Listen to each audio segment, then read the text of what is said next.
They say time buries all things, but I have seen what time cannot bury the echo of men who refuse to forget. I once marched beneath the banners of Rome. Now I walk among its ashes, and still I remember. The years have lost their numbers. The calendars are nothing but fragments of charred parchment. The empire that promised eternity has fallen silent, and its marble gods lie face down in the dust. Yet somewhere within that silence, I can still hear the heartbeat of the world we built, faint but alive. I was a soldier once. I believed in the empire, in its order, its glory. I thought Rome was invincible. Every morning, when the sun rose over the Tiber, its reflection turned the city into a sea of gold.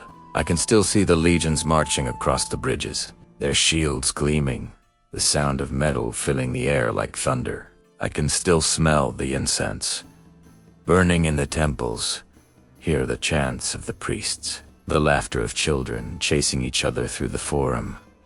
That was the Rome I fought for, a living dream carved in stone. But dreams are fragile. They break in silence before they fall in battle. When the barbarians came, it wasn't the clash of swords that ended us. It was the forgetting. People stopped believing. Senators sold their loyalty. Soldiers deserted. And the gods turned their faces away. Tempire didn't die in a single day. It crumbled in the hearts of men long before the gates fell. I remembered the night they breached the city. The sky was burning, not from dawn, but from fire. The air was filled with the screams of those who once believed themselves eternal. The marble streets glowed red beneath the flames. I stood near the Colosseum, my sword heavy in my hand, and watched as shadows ran where heroes once walked. The city that had conquered the world was being conquered by its own decay. After the noise faded, the silence came, and in that silence, I understood time. It wasn't the slow passing of days. It was the sudden weight of everything lost. Time is not a river. It is a mountain of moments, and every memory is a stone we carry upon our backs. I wandered 4 months after the fall, through ruined villages, across broken roads that once carried legions. The milestones were toppled, the statues shattered. Fields that once fed nations now fed only crows. Yet among the ruins, I began to see something else. Life, children playing with pieces of old armor, turning what was once war into play. Women lighting fires where temples had stood, not for sacrifice, but for warmth. The empire had died, but humanity remained. It was then I realized, time may destroy what we build, but it cannot erase what we learn. Memory is the rebellion of the soul against oblivion. I found shelter in what used to be a monastery on the edge of the hills, where the stones still held the whispers of prayers. The monks had fled long ago, but their walls remained. There, I began to write. Not orders, not records, but thoughts. For years, I fought with my sword. Now, I fight with my memory. Sometimes I ask myself why I survived when so many greater men fell. Perhaps it is because the gods, or whatever remains of them, needed someone to remember, to keep the story alive when all else turned to dust. I have no temple, no emperor, no army, but I have words, and words can outlast empires. When I close my eyes, I see faces. Comrades who laughed beside me on the march to Germania. A friend who died defending a bridge near Ravenna. My commander, who once told me, "We do not fight for Rome. We fight for the idea of Rome." I never understood him then. Rome was never the city. It was the fire inside its people. Every empire forgets that truth. Every empire believes its marble will outlive time. But stony roads, memory endures. There are nights when the wind carries voices through the ruins. Perhaps it is only the echo of my own thoughts, but I like to believe it is them, the ones who came before, reminding me that the world changes, but courage does not. I sometimes walk to the forum, or what remains of it. The columns still stand like broken ribs against the sky. I touch the marble and feel the warmth of the sun on it, and for a heartbeat, I imagine the world as it was, bustling, proud, alive. Then the moment fades, and all that's left is silence. Yet even silence has memory. They call this the Dark Age, but I do not see darkness, only shadow. The shadow of something vast that once was light. And perhaps it is in shadow that we finally see what light truly means. I write not to mourn, but to remain. Because time will try to bury us, and memory is the only hand that can dig us free. If you, who hear this, still walk among cities of your own, remember, 'tis nothing you build will last forever, but the courage it takes to build, it'll echo beyond centuries. We are not the stones of our walls. We are the stories within them. And even when time burns the world to ash, as it burned mine, those who remember rebuild. They say memory fades, but I have found the opposite to be true. The more the years pass, the clearer the past becomes, as if time, ashamed of its theft, returns what it once tried to take. Every sound, every face, every breath of that vanished world returns to me in the quiet.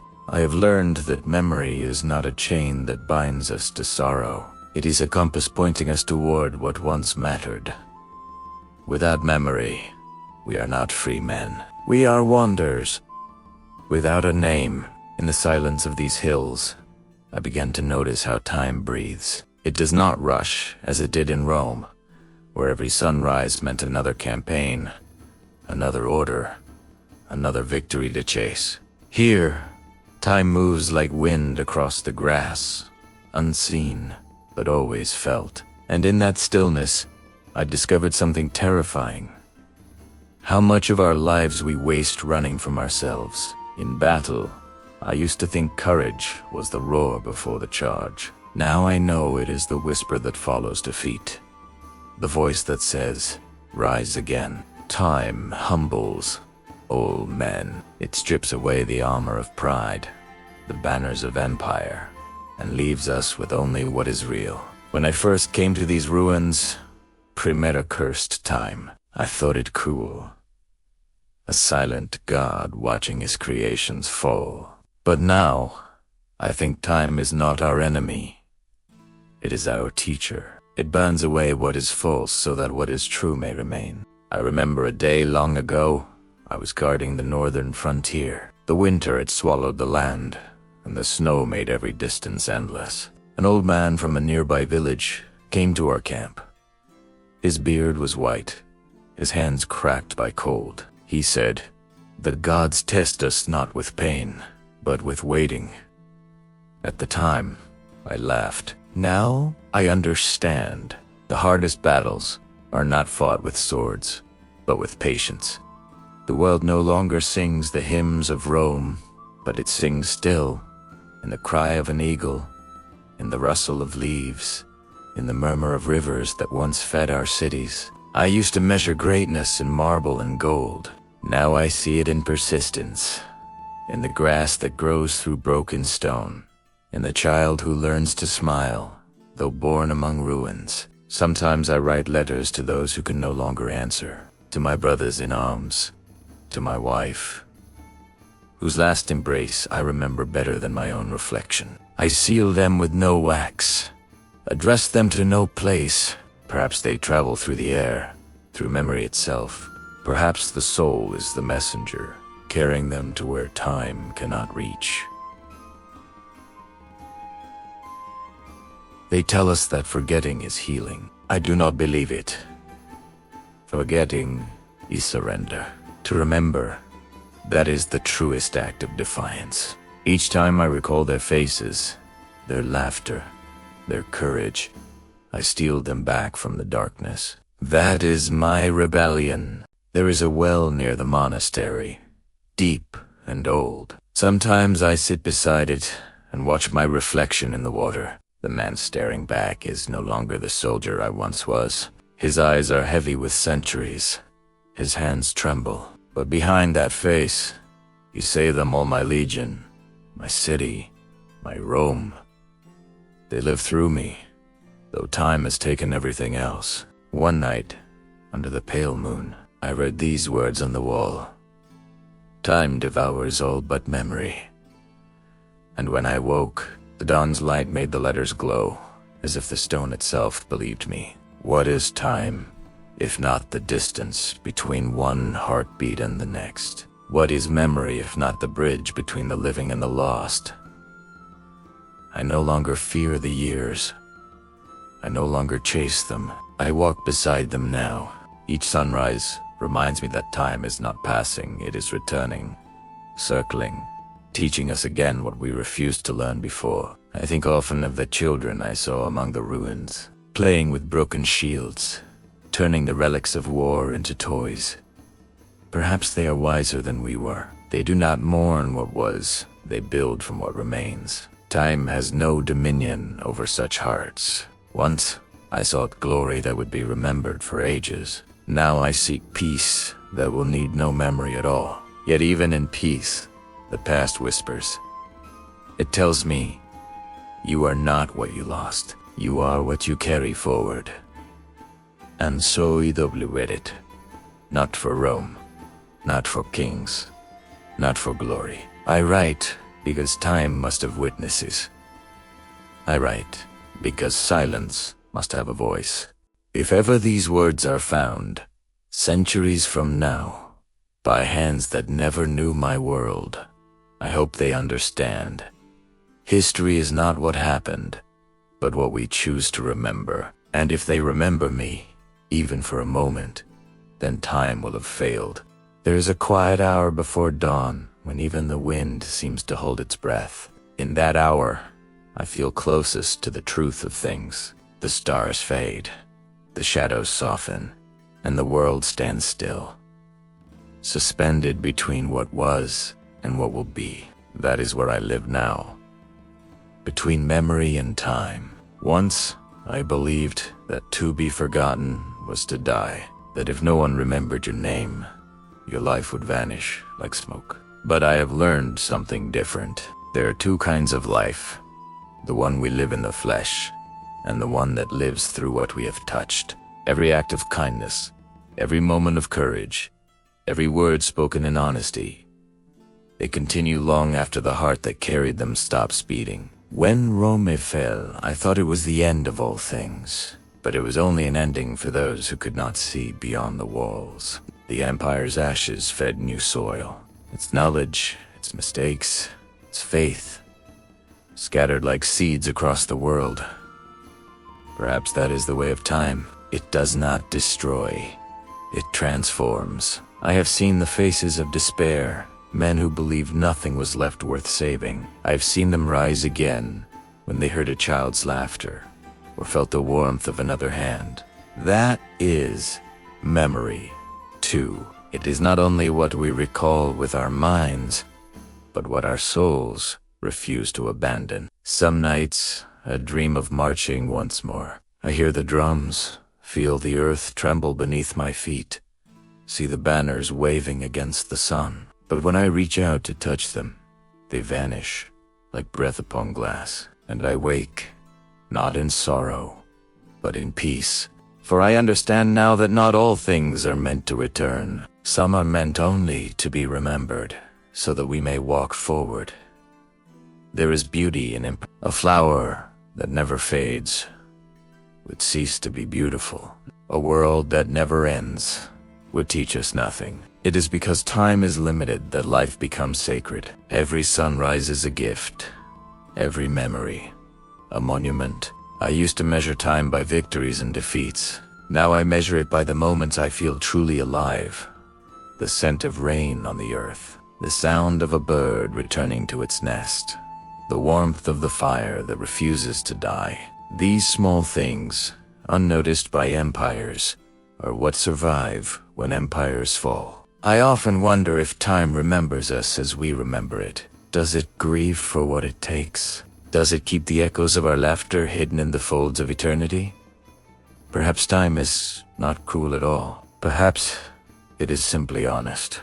It gives and takes with the same hand, leaving us to decide which matters more, the giving or the taking. One evening, as the sun was setting behind the hills, I stood among the ruins of a temple. The columns, half buried, still reached toward the heavens, stubborn as hope.